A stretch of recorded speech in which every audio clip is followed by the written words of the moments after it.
ସତ୍ୟମ୍ ବ୍ରୁୟାତ୍ ଦ୍ୱିତୀୟ ଭାଗ। ରାଜା, ବିଲେଇ ଓ ମୁଲା ନସିରୁଦ୍ଦିନ୍।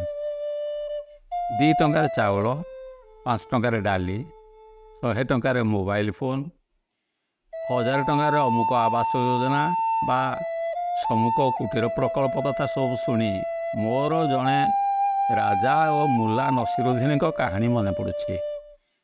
ଏବେ ତାମିଲନାଡୁ ନିର୍ବାଚନ ପୂର୍ବରୁ ମାଗଣା ସୁନା ଗହଣାଠୁ ନେଇ ମାଗଣା ନାନୋ ଗାଡ଼ି ପର୍ଯ୍ୟନ୍ତ ପ୍ରତିଶ୍ରୁତି ପ୍ରକାଶ ପାଇବା ପରେ ଏ କାହାଣୀଟିର ପ୍ରଯୁଜ୍ୟ ଆହୁରି ବଢ଼ିଯାଇଛି। ରାଜ୍ୟରେ ମୂଷା ଉପଦ୍ରବ ଯୋଗୁଁ ରାଜା ବହୁତ ଚିନ୍ତିତ ଥିଲେ।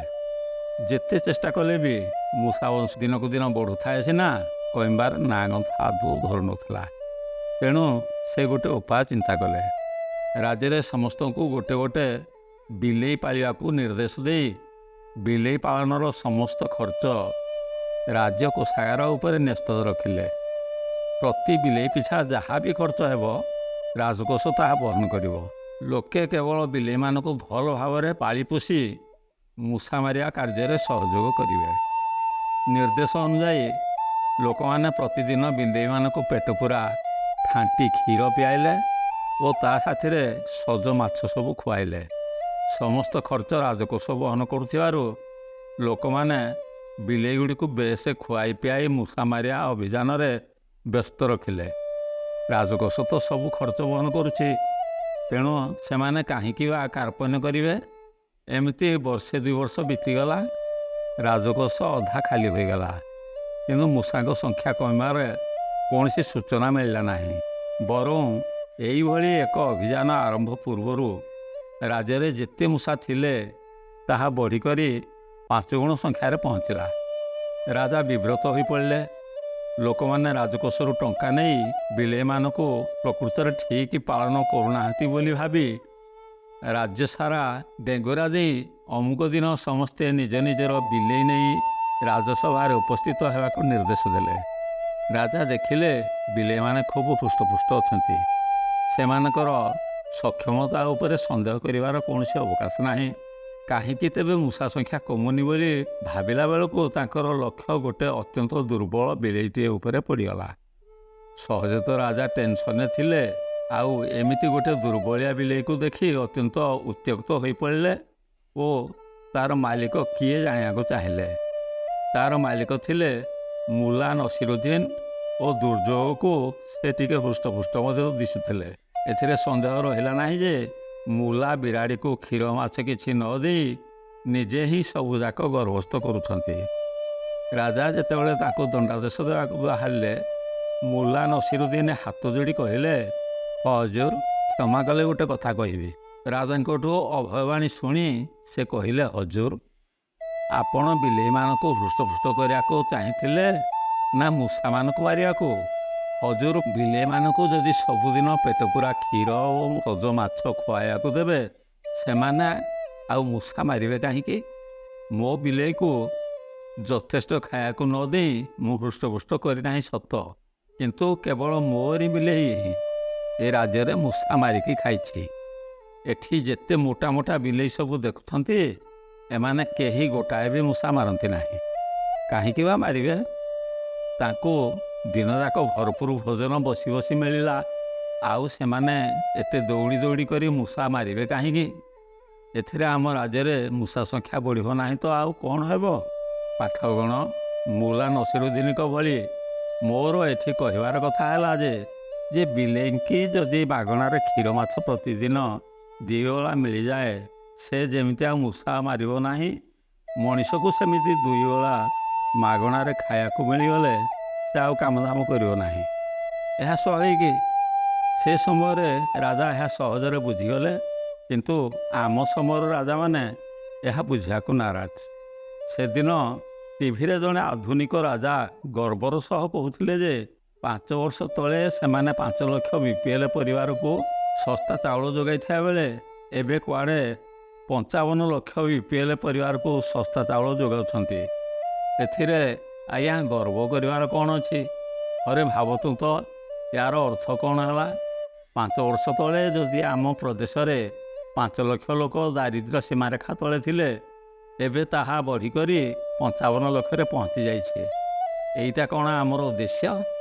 ଗର୍ବ କରିବା କଥା ଯେ 5 ବର୍ଷ ତଳେ ଯଦି 5 ଲକ୍ଷ ଗରିବ ଲୋକ ଥିଲେ, ଏବେ ତାହା ଶୂନ୍ୟରେ ପହଞ୍ଚି ଯାଇଛି ଏବଂ ଆମକୁ ଆଉ ଶସ୍ତାରେ ଚାଉଳ ଯୋଗାଇବାକୁ ପଡ଼ୁନାହିଁ।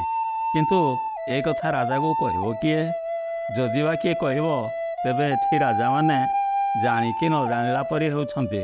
କାରଣ ବର୍ତ୍ତମାନ ରାଜାମାନଙ୍କର ସିଂହାସନ ଆରୋହଣ କରିବାର ଏହା ହିଁ ଅମୋଘ ଅସ୍ତ୍ର।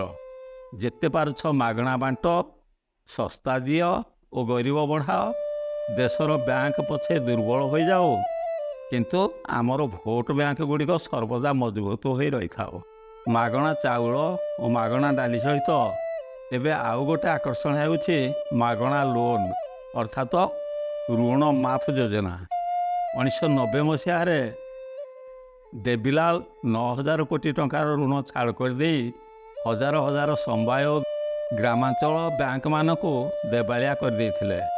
ଲୋକେ ସେ କଥା ଭୁଲୁ ନ ଭୁଲୁଣୁ ଏବେ ପୁଣି କଂଗ୍ରେସ ସରକାର ଗୋଟିଏ ଘୋଷଣାରେ 70,000 କୋଟିର ଋଣ ଛାଡ଼ କରିଦେଲେ।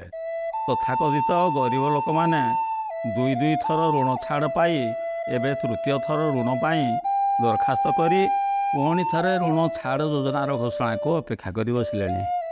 ବର୍ତ୍ତମାନ ପ୍ରଶ୍ନ ଉଠେ, କେତେ ଦିନ ଧରି ଏମିତି ମାଗଣା ଦେବା? ଆଉ କେତେ ଲେଖାଏଁ ମାଗଣା ଦେବା? ଏତେ ମାଗଣା ଦେଲା ପରେ ଯଦି ଅବସ୍ଥା ନ ସୁଧୁରେ, ତେବେ କ'ଣ କରିବା? ତା ଉପରେ ଛୋଟିଆ କଥାଟେ କହୁଛି। ଦୋକାନୀ ଜଣକ ଗରାଖକୁ ଯେତେବେଳେ ଗୋଟେ ଜିନିଷକୁ 50 ଭାଗ ରିହାତିରେ ଦେବାକୁ କହିଲା, ଗରାଖ ତାକୁ ରିହାତି ଆହୁରି ବଢ଼ାଇବାକୁ କହିଲା। ଦୋକାନୀ 70 ଭାଗ ରିହାତି କରିଦେଲା ପରେ ଗରାଖ ତାକୁ ପୁଣି ବଢ଼ାଇବାକୁ କହିଲା। ଗରାଖ ତାକୁ ପୁଣି ବଢ଼ାଇବାକୁ କହିଲା। ଦୋକାନୀ ହଉ ବୋଲି କହି 90 ଭାଗ ରିହାତି କରିଦେବା ପରେ ମଧ୍ୟ ଗରାଖ ସନ୍ତୁଷ୍ଟ ନ ହୋଇ ପୁଣି ବଢ଼ାଇବାକୁ କହିଲା।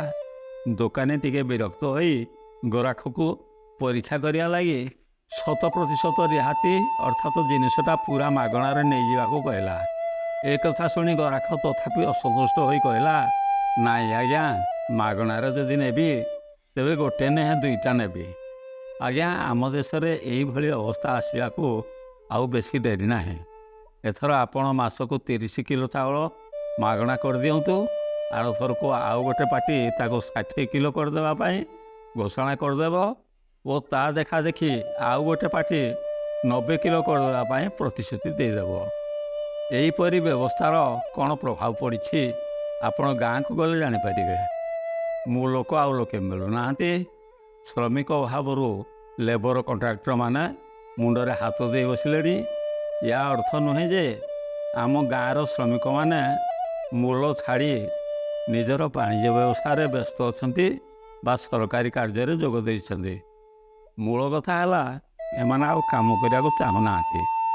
ଏବେ ନିର୍ବାଚନର ପ୍ରତିଶ୍ରୁତି ଅନୁଯାୟୀ ଆହୁରି ଶସ୍ତା ଓ ମାଗଣା ପାଇବା ଲକ୍ଷ୍ୟରେ ଏମାନେ ଦାରିଦ୍ର୍ୟ ସୀମାରେଖା ତଳେ ହିଁ ରହିବାକୁ ଚାହୁଁଛନ୍ତି।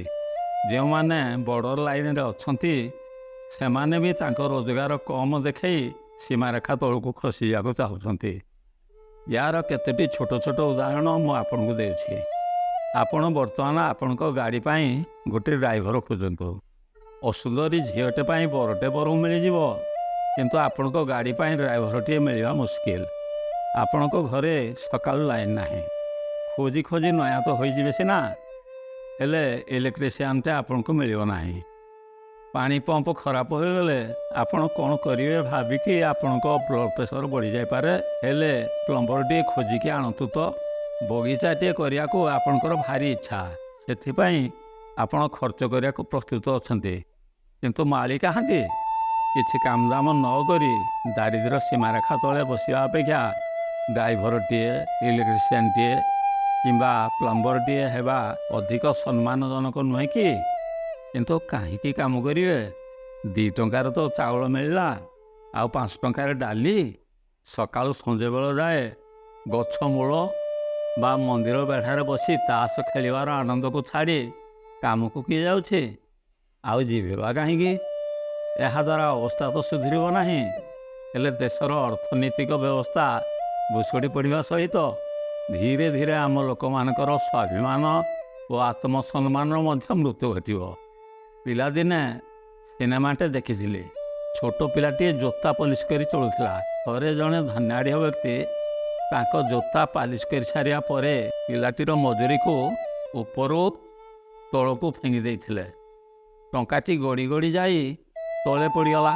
ପିଲାଟି ଚିତ୍କାର କରି ଧନିକ ଜଣକୁ କହିଲା, ସେଠ, ମୁଁ ଫୋପଡ଼ା ଯାଇଥିବା ପଇସା ତଳୁ ଉଠେଇକି ନିଏ ନାହିଁ।